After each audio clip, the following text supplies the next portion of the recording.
न्याई साहब, एक तरफ आप सुन रहे हैं नवाज शरीफ साहब के हवाले से जो रिलीफ का सिलसिला नैब और कोर्ट की तरफ से जारी है और उसमें बहुत ज़्यादा क्रिटिसिज्म हो रहा है, भट्टी साहब भी कर रहे हैं, दूसरे भी कर रहे हैं, लेकिन इस्लामाबाद हाई कोर्ट इमरान खान की साइफर केस का ट्रायल रोकने की दरख्वास्त उन्होंने मुस्तरद कर दी है। इसको ऑब्वियसली तहरीक इंसाफ वाले इस तरह ही देखेंगे कि नवाज शरीफ के लिए कोर्ट का रिलीफ खुल गया है, इमरान खान के लिए रिलीफ बंद हो गया और कल जमानत पे फैसला भी करना है इस्लामाबाद हाई कोर्ट ने, और लग ये रहा है कि शायद उनको जमानत भी नहीं मिलेगी। न्याई साहब, क्या सिचुएशन देख रहे हैं आप इस मुल्क में? इमरान खान कामरान शाहिद, जी ग्रेट शाहिद के बेटे सर देखें जी, बात यह है कि मुझे खुशी हुई है कि भट्टी साहब को कपड़ों के बगैर बंदे नजर आ गए हैं। अच्छा, वाह। और वो अब एक अरसा इनको बंदे सारे कपड़ों में नजर आते थे। क्या ज़माना होगा पाकिस्तान में जहाँ शर्म भी आती होगी और कपड़े भी लोगों ने पहन रखे होंगे। मैं मेरा ख्याल में उस वक्त पाकिस्तान से बाहर गया हुआ था। पहली तो बात यह है कि मैं आपका शुक्रगुजार हूँ कि आप एक ताकतवर बड़े राजा भोज के सामने मेरे जैसे गंगू तेली को बिठा दिया है। शामी साहब के साथ बैठाना मेरे लिए बहुत बड़े एजाज़ की बात है और मैं उसका मेरे लिए भी मामूली वाक़या भट्टी साहब के अलावा सबके लिए एजाज़ की बात है। नहीं, मैं उसमें नहीं पढ़ना चाहता। मेरी हकीकत है कि मुझे पता है ना कि इसकी अहमियत का, सही, कि ये मामूली चीज़ नहीं है जी। और मैं तो ये तस्वर नहीं कर सकता कि शामी साहब को बात कर रहे हैं और मैं उनको टोकूं या उनकी बात के दरमियान में मैं उनको तरह मिसरा दूँ। बहरहाल दूसरी बात यह है कि जो मैं बात कर रहा हूँ ना आपके सामने, इसकी मुझे तनख्वाह मिलती है जी, और मुझे यकीन है कि आप इन नौकरी के बारे में जो है ना ज्यादती नहीं करेंगे और मुझे अपनी नरम गोशा तनख्वाह रखता को हूं खड़ा आपकी करने नौकरी के बारे में। के मुझे ये मौक़िफ़ मैं दूंगा जी सर, जी क्योंकि ये मुझे मेरा रोजगार है, 2 वक्त की रोटी सर। है। फिक्र ना करें, हमने पूरा सिस्टम लगाया हुआ, आप जो चाहे बोले जाएगा वही जो भाई बात तो सुने। जी सर, बताएं। बड़े बड़े शेर जो है वो बेचारे, आपको पता है जब पेट का मामला होता है तो सर्कस में किस्सा मजदूरी कर रहे होते हैं। तो समझे कि मैं तो मजदूरी कर रहा हूँ सर।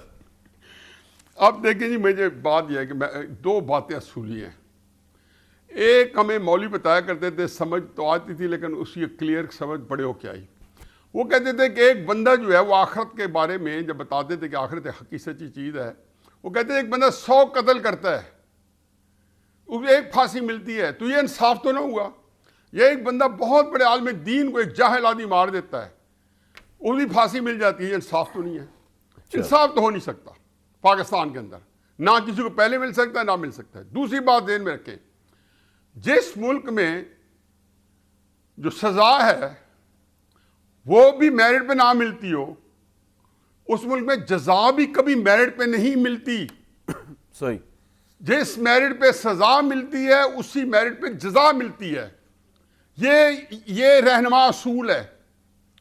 फिर वो अमेरिका में एक मर्फी लॉ होता था जो लॉ नेचर कहते थे, लेकिन लोगों ने अपनी थोड़ी बहुत मिजाइया और सारी चीज़ उसके अंदर फिट की हुई थी। मर्फी लॉ क्या कहता है कि everything that works will work. वाह। ये इमरान खान साहब की कहानी है 2014 से लेके 2021 दिसंबर तक। और मर्फी लॉ का दूसरा हिस्सा है कि anything that goes wrong will go wrong.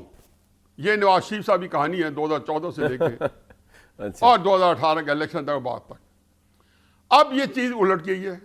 अब नवाज शरीफ साहब के लिए everything will work, merit change हो गया। इमरान खान साहब के लिए उनके हक में हो गया, मेरिट चेंज हो गया। फिर मुझे बताएं, मेरे बुजुर्ग बैठे हैं, मुख्तलिफ बैठे हैं, उस्ताद बैठे हैं। मैं तो हमेशा कहता हूँ कि वालिदैन के बाद में सबसे ज़्यादा तरबियत मेरी कोई अच्छी बातें तो शामी साहब ने की है। मैं तो वैसे ही इसलिए इनके सामने दो जानू हूँ। ये लेकिन मुझे ये बताएं कि आप नवाज शरीफ को शामी साहब को मकबूलियत वापस कर दें 2021 की, 2020 की। नवाज शरीफ को कोई बंदा वो उसके एहसास वापस नहीं कर सकता। सियासतदान का क्या एहसास होता है, इमरान खान का क्या एहसास है? पब्लिक फॉलोइंग है। आपने बंदे को मिसाल बना दी। ये मीडिया के रोनर होते हैं।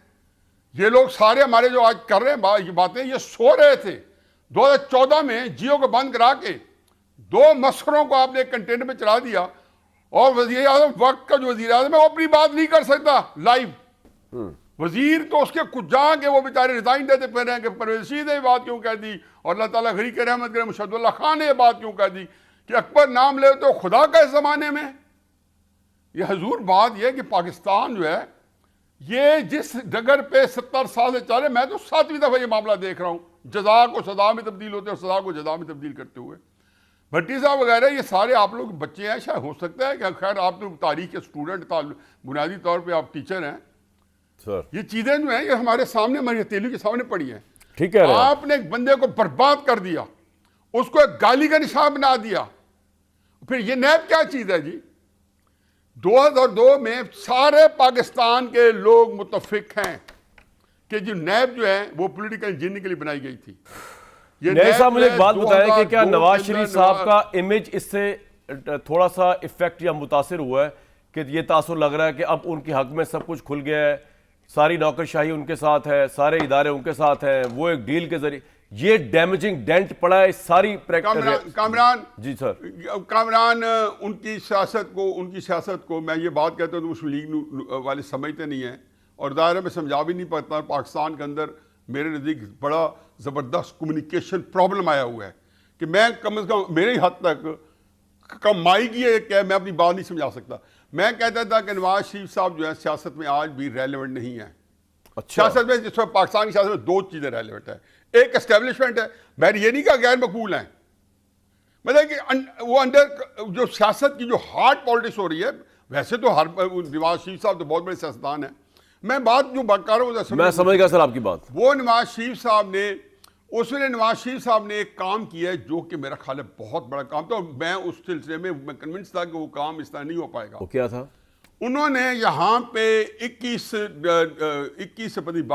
अक्टूबर को चंद दिन पहले एक जलसा किया है, तारीखी जलसा था और उससे बड़ी तारीखी तकरीर थी और शामी साहब का कॉलम जो था, मैंने कहा क्योंकि शामी साहब कॉलम पहले लिखा होगा क्योंकि जलसा रात को हुआ है और छपा है, तो मैंने कहा शामी साहब ये आपका स्क्रिप्ट पढ़ा था नवाज शरीफ साहब ने जैसे आपने कहा था मुफाहमत का। इन बिटवीन मैं आपको एक बात बताता जाऊं, मेरा ख्याल है आपके लिए बड़ी करामत होगी, हालांकि वो बात मुझे बतानी नहीं चाहिए सर। कि कल मेरी आरिफ अलवी साहब से बड़ी कमाल की डिटेल तफसीली मुलाकात हुई है। अच्छा। और मैं एक डिप्रेशन के चक्कर में वैसे उनके बाद अपनी वेंट आउट करने की और अपनी भड़ास निकालने की, कोई मुझे उससे उम्मीद नहीं थी क्योंकि मुझे पता है कि पाकिस्तान में प्लेसमेंट क्या है।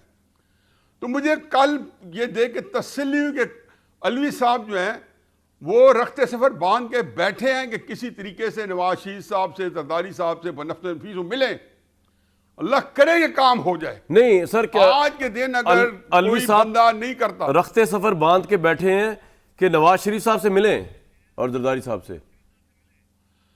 जरदारी मैं उन्होंने एग्जैक्टली नहीं कहा, मैं क्यों खामखा ऐसी बात करूं, लेकिन बहरहाल मैंने बातें की हैं, बहुत सारी बातें मेरी जब डिस्कशन हुई तो मैंने उनको डिसाइफर मैंने करना है, उसको मैंने इंटरप्रेट मैंने करना है। तो ये बहुत, और उसमें देख रहे कि अली अहमद और असद कैसर आज फजल रहमान साहब को उसको मिले हैं जिसके बेचारे के बारे में इन्होंने सर क्या क्या बुरे नाम दिए। पॉइंट आ गया आपका। हजरात की वाज़ेह आती कि बेसल में फुसू को बादल ईमान। असल बात यह है कि मैं एक बात मुझे करने दे, मैं कम समझ करूं कि ये बात ये ऐसी खिला रहा है और इतनी कॉम्प्लिकेशन है। नवाज शरीफ साहब का एस्टेब्लिशमेंट एहसान नहीं कर रही। ये मेरे मोहतरम शामी साहब ने जब शुरू में हुआ था तो इनके समेत आरसी के सारे बंदे, हर बंदे ने मुझे नवाज शरीफ साहब पर एस्टेब्लिशमेंट एहसान नहीं कर रही। अब मेरी बात है, ये बड़ी इंपॉर्टेंट बात है। तो ये सबका ख्याल था, बड़ा साहिब ख्याल था और बिल्कुल सही दुरुस्त ख्याल था कि नवाज शरीफ साहब जो हैं वो जो उनका एक जाखा है, उनको नहीं टेस्ट करेंगे। बड़ा एस्टेब्लिशमेंट के लिए स्ट्रॉन्ग आदमी को खत्म करना जो है मुश्किल है। मैं क्यों कहता था कि जिस दिन आया तो रिपोर्ट कार्ड में मैंने कहा जी नवाज शरीफ वज़ीर आज़म में, भट्टी साहब बैठे, मेरे छोटे भाई हैं, बहुत प्यारे भाई हैं, मेरे बिल्कुल जान से ज़्यादा अजीज हैं।